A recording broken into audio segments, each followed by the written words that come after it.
Good morning, dear student. Today we will start new topic capacitor.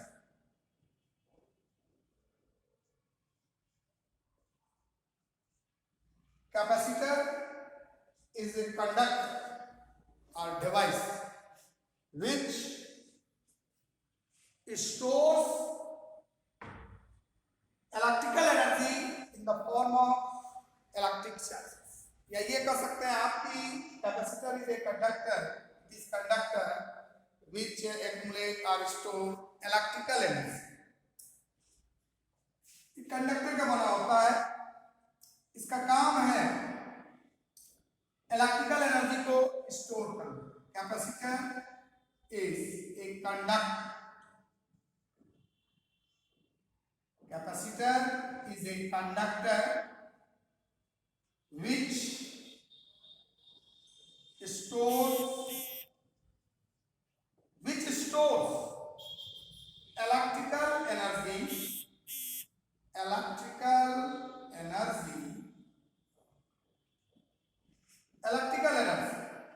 and supply it at once. दो चीजें हैं. ये है क्या? कंडक्टर होता है, करता क्या है?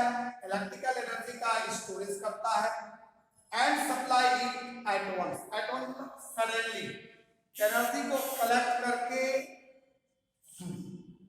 तुरंत दे देंगे. बैटरी का केस अगर देखा जाए, सेल और बैटरी, सेल और बैटरी जो होती है वो electrical energy chemical energy convert into electrical energy. ये इलेक्ट्रिकल एनर्जी को सप्लाई करता है. मतलब केमिकल एनर्जी जो हम एनर्जी देते हैं वो एनर्जी स्टोर होती है इन the form of chemical energy. That chemical energy stored chemical energy convert into electrical energy. बस धीरे धीरे स्लोली, क्योंकि कुछ डिवाइसेस हैं हमारे पास, सब electrical devices required higher current. उनको हायर करंट चाहिए अप्रॉक्स 25 to 50 एम्पियर. और अवेलेबिलिटी जो हमारे करंट की है 5 एम्पियर की है. तो उतना पूरा करने के लिए ज्यादा एनर्जी की जरूरत पड़ेगी, ज्यादा चार्जेस की जरूरत पड़ेगी. तो कहां से पूरा होगा? तो पूरा काम करेगा capacitor. Like fan, cooler, exhaust जो है उसमें मोटर्स, इलेक्ट्रिक पंप, उसमें कैपेसिटर लगा होता है. कैपेसिटर कंडेंसर बोलते हैं. इसमें आप ये भी देखेंगे कि ये एनर्जी को in the form of charges, मतलब इलेक्ट्रिकल चार्जेस के रूप में एनर्जी को स्टोर करता है और supply it at once, suddenly क्या कर देता है, उसको दे देता है. तो कैपेसिटर का मेन जो डिफिनेशन हुआ, क्या हुआ? Capacitor is a conductor which stores electrical energy in the form of electrical charges and supply it at once. अब कैपेसिटर के बाद बात आएगी कैपेसिटेंस. कैपेसिटेंस है क्या? कैपेसिटेंस इज द प्रॉपर्टी, जैसे आप पिछले जूनियर क्लासेस में पढ़ेंगे, हाई स्कूल में 9th 10th में, कि resistance and register. Resistance and register आप पढ़े होंगे. इट इज जब जैसे ही वायर आप लिखते हो, वायर का क्या होता है? वायर रजिस्टर, और इसकी प्रॉपर्टी को क्या कहते हैं? Resistance. Resistance is the property. उसी तरह हम लोग पढ़ेंगे कैपेसिटेंस. कैपेसिटेंस है क्या? कैपेसिटेंस मींस कैपेसिटी और ability to hold electrical energy of capacitor. मतलब कैपेसिटर के पास, हर एक कैपेसिटर की अपनी अपनी एबिलिटी होती है इलेक्ट्रिकल एनर्जी चार्जेस को होल्ड करने की. तो कितना इलेक्ट्रिकल एनर्जी, कितना इलेक्ट्रिकल चार्जेस होल्ड करता है, उसको क्या कहा जाता है? उस एबिलिटी को क्या कहा जाता है? उसको कहा जाता है कैपेसिटेंस. और कैपेसिटेंस C से रिप्रेजेंट किया जाएगा. C is equal to Q by V. Q by V given charge and develop potential, this is the potential difference. C is equal to Q by V. आपने charge दिया Q और वहां पर develop हुआ potential V. ये जो C है, C depend नहीं करता, किस पर डिपेंड नहीं करता, चार्ज और पोटेंशियल डिफरेंस पे या पोटेंशियल पर डिपेंड नहीं करता है. मतलब capacitance of capacitor independent, capacitance of capacitor independent है किस पर, चार्ज एंड पोटेंशियल डिफरेंस या पोटेंशियल. तो कहां डिपेंड करेगा, ये डिपेंड करेगा, depend on the dimension and property of medium, property of medium. ये प्रॉपर्टी ऑफ मीडियम पे डिपेंड करेगा. और कैपेसिटेंस का जो फॉर्मूला है वो है Q अपॉन V. इसकी यूनिट क्या होती है, यूनिट को हम लोग लिखते हैं कूलम्ब पर वोल्ट, और इसी को लिखा जाता है फैरेड, F से रिप्रेजेंट किया जाता है फैरेड. इसका जो फैरेड बहुत बड़ा यूनिट है फैरेड, कूलम्ब पर वोल्ट, इसकी यूनिट हो जाएगी कूलम्ब पर वोल्ट. तो कैपेसिटेंस की यूनिट कूलम्ब पर वोल्ट और फैरेड आपकी किताबों में लिखा रहता है माइक्रो फैरेड. तो आप लिख सकते हो 1 micro farad is equal to 10 to the power minus 6 farad and 1 picofarad is equal to the 10 to the power minus 12 farad. 1 nanofarad 10 to the power minus 9 क्या हो जाएगा, फैरेड. तो ये कन्वर्ट करेंगे आप. तो ऐसा ही यूनिट सबका कूलम्ब पर वोल्ट और फैरेड.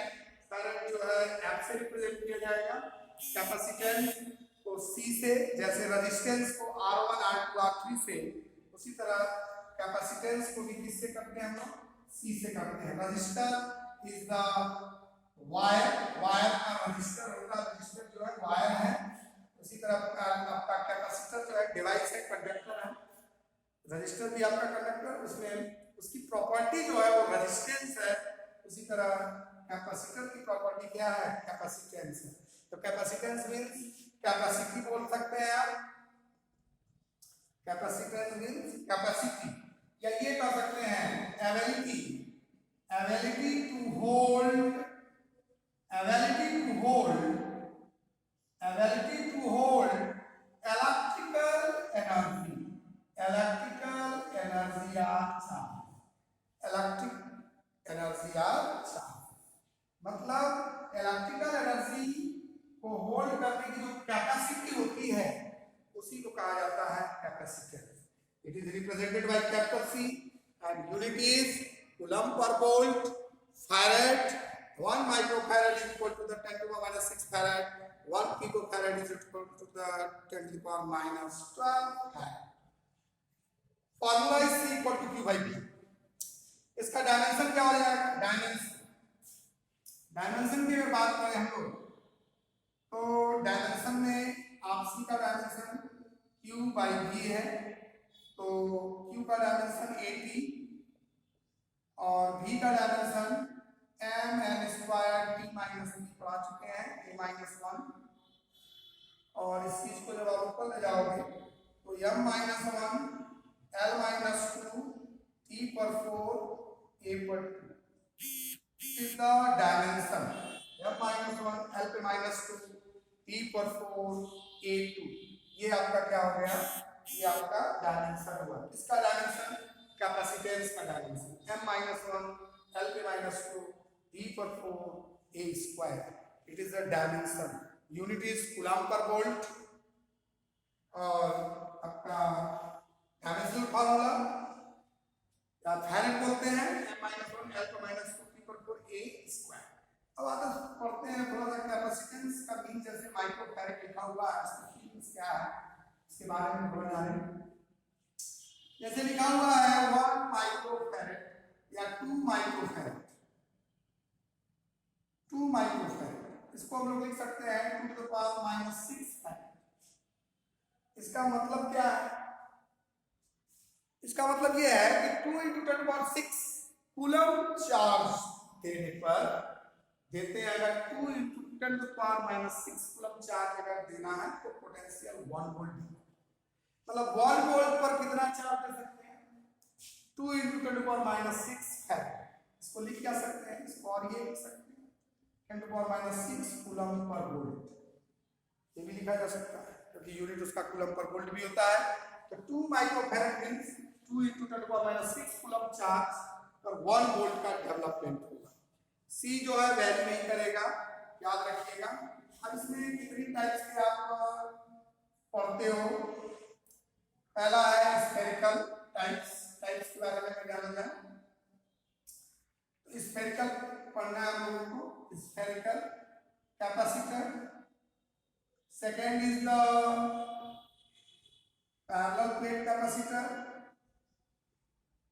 पैरेलल प्लेट कैपेसिटर जो आपके सिलेबस में है, इसको आपको पूरा पढ़ना है। और third is the cylindrical capacitor. तो इसमें पैरेलल प्लेट कैपेसिटर्स के बारे में जानेंगे और कुछ जानेंगे स्फेरिकल्स के बारे में। तो तीनों हम लोग देख लेंगे, लेकिन मेन हम लोगों का टॉपिक जो होगा वो क्या होगा? Parallel plate capacitor. तो पहले देखा जाए स्फेरिकल प्लेट कैपेसिटर क्या है, इसका सी कितना होता है, इसके बारे में जानेंगे। मान लीजिए कोई स्फीयर आपने लिया और स्फीयर को इनफाइनाइट से dq चार्ज ला कर यहाँ रखे हैं आप, dq एलिमेंट्स, तो चार्ज छोटे छोटे चार्जेस को लेकर आप आते हो। इसका रेडियस क्या है? r है। तो यहाँ पर जो सरफेस में पोटेंशियल डेवलप होगा वो वैल्यू कितनी होगी? और कैपेसिटर जब आप बनाते हो कंडक्टर का तभी उसका सी जो होता है फिक्स हो जाता है। तो सी की value C is equal to क्या होता है? q/v। आपने q चार्ज दिया, इसको q चार्ज दिया मतलब q हो गया। पोटेंशियल डेवलप कितना हो जाएगा? पोटेंशियल k/r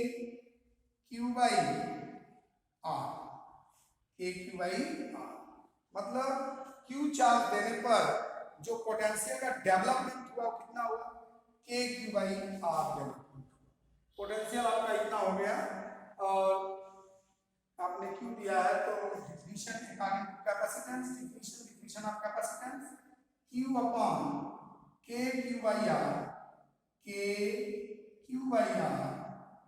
r ऊपर चला जाएगा, ये कैंसिल हो जाएगा। c is equal to r/k where k value is 1/4πε0। या इसी की वैल्यू होती है 9 × 10⁹ न्यूटन मीटर स्क्वायर पर कूलम स्क्वायर। ये पिछले में हम लोग पढ़ चुके हैं। That is constant ε0 is the permittivity of the free space. So value is कितना हो जाएगा? इसका वैल्यू अगर देखा जाए सारी वैल्यूज पुटअप कर दें 1/4πε0 पुटअप कर दें तो सी की वैल्यू कितनी आ जाएगी? सी की वैल्यू हो जाएगी 4πε0। ये जो वैल्यू आई ये स्फेरिकल कैपेसिटर के कैपेसिटेंस का फॉर्मूला है। कोई भी स्फेरिकल कैपेसिटर है उसके लिए C is equal to 4πε0r। R is directly proportional to, या C is directly proportional to R and epsilon medium। Property of medium क्या है? इसमें खूब डाइलेक्ट्रिक के बारे में बात आएगी, जो डाइलेक्ट्रिक कहीं कहीं आया था इलेक्ट्रोस्टैटिक्स में। इसमें डाइलेक्ट्रिक के बारे में हम देखेंगे, पूरा एक्सटेंडेड फॉर्म देखा जाएगा। मतलब रेडियस बढ़ा दिया जाए तो कैपेसिटेंस की कैपेसिटी क्या हो जाएगी? बढ़ जाएगी। उस पर न्यूमेरिकल भी लगा सकते हैं आप। Radius is 1 metre 10 centimetre, then calculate the c 4πε0r। मतलब कि जो स्फेरिकल कैपेसिटर होता है उसका जो कैपेसिटेंस होता है वो 4πε0r होता है।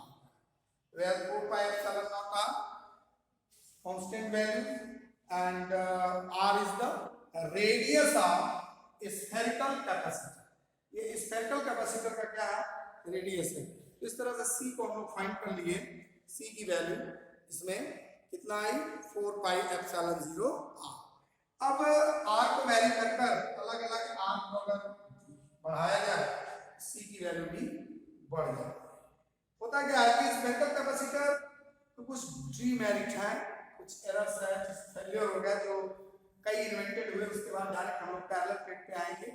लेकिन पहले ये जानना है कि स्फेरिकल कैपेसिटर यूजलेस क्यों हो। ये यूजलेस इसलिए हुआ, जब आप प्रॉब्लम लगाओगे जैसे 1 मीटर रेडियस अगर रखकर देखा जाए सी की वैल्यू बहुत कम है, मतलब capacitance of spherical capacitor is very लो। पहला तो यही फैक्टर हुआ कि स्फेरिकल कैपेसिटर की जो कैपेसिटी है, होल्ड करने की जो एबिलिटी है, होल्ड या ability to hold electrical energy या electrical charges is very low, बहुत ही कम है, जिसके कारण हम लोग ये यूजलेस है, इसका यूज नहीं। हमको सी ज्यादा चाहिए, सी ज्यादा चाहिए, सी ज्यादा चाहिए, क्यू भी पर ये डिपेंड नहीं करता।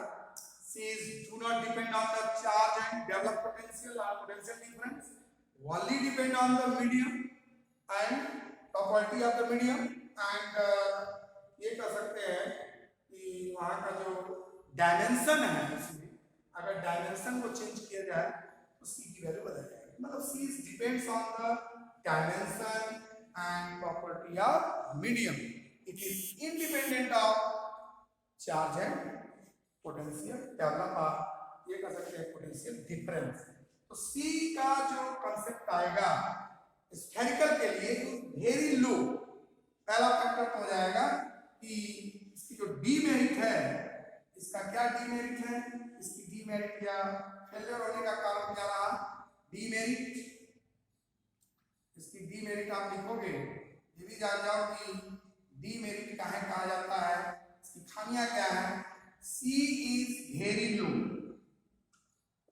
बहुत ही कम होता है कैपेसिटेंस की, इसकी जो कैपेसिटी है बहुत ही कम होती है। Second, energy is not bounded, energy is not bounded, इसकी एनर्जी बाउंडेड नहीं होती, एक्सटेंडेड होती है, डिस्ट्रीब्यूटेड होती है।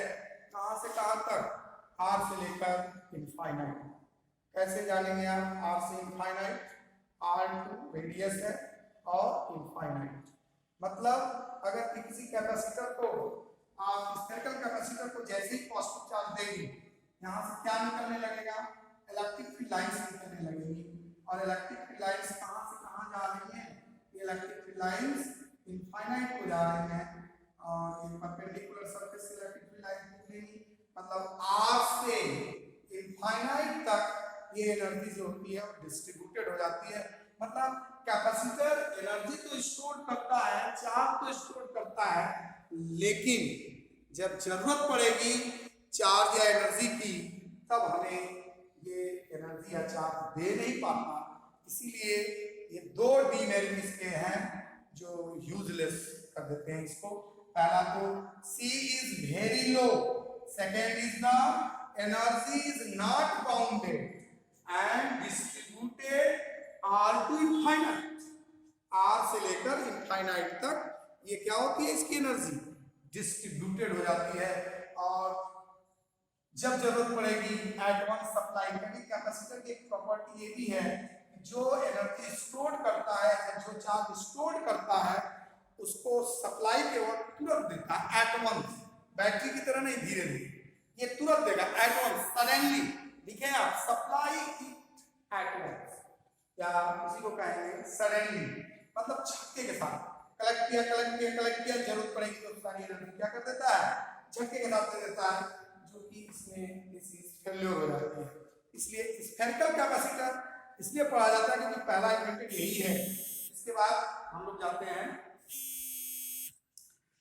इसके बाद जो भी है, इसके बाद हम लोग लेकर सकते हैं कैपेसिटर्स के बारे में। कैपेसिटर्स इज ए डिवाइस, सीधे सीधे आइए पहले, capacitor is a device which store the electrical energy, electrical energy को स्टोर करेगा इन the form of electrical charges, electrical charges के रूप में एनर्जी को क्या कर देता है, ये स्टोर कर देता है and supply it at once. Clear? तो और कैपेसिटर, कैपेसिटेंस और स्फेरिकल कैपेसिटर्स के बारे में जानें और उसकी वैल्यू जो होती है C = 4πε0 R, where R is the radius, जितना बड़ा रेडियस उतना बड़ा कैपेसिटेंस। ये बड़ा इंपॉर्टेंट टॉपिक है कैपेसिटर कैपेसिटेंस। उसके बाद नेक्स्ट में देखेंगे पोटेंशियल एनर्जी, और उसके बाद ये चैप्टर खत्म हो जाएगा। अगला चैप्टर होगा करंट इलेक्ट्रिसिटी। आज यहीं तक, ओके, थैंक यू।